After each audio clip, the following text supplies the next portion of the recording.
sentiero fatto,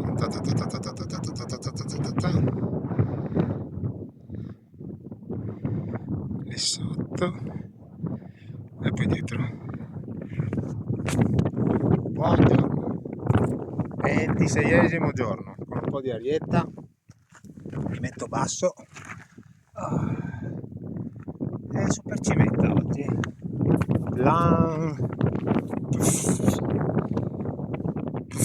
Spitze 2678 metri.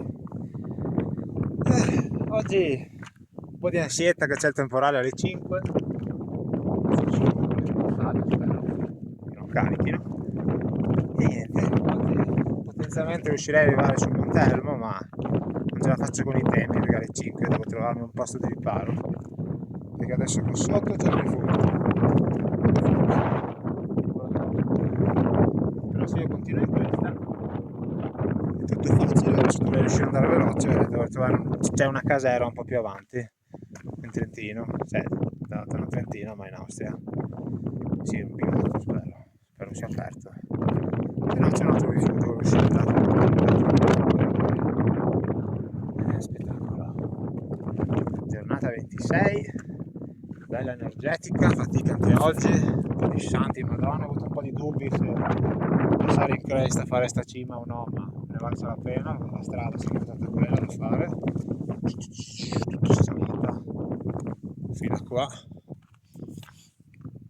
Sì, ero in dubbio se fare questa stradina qua, che poi portava al rifugio, uno di questi sentieri, ma fortunatamente ho fatto tutta la cresta,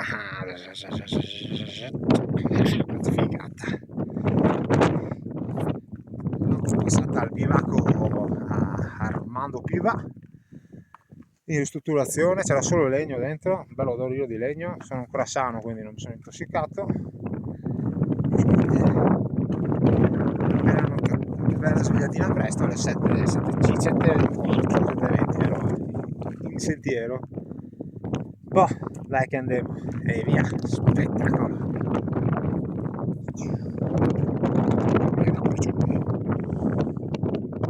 Io sono arrivato da là in fondo sono arrivato, di là è est, di là è nord e di là è ovest.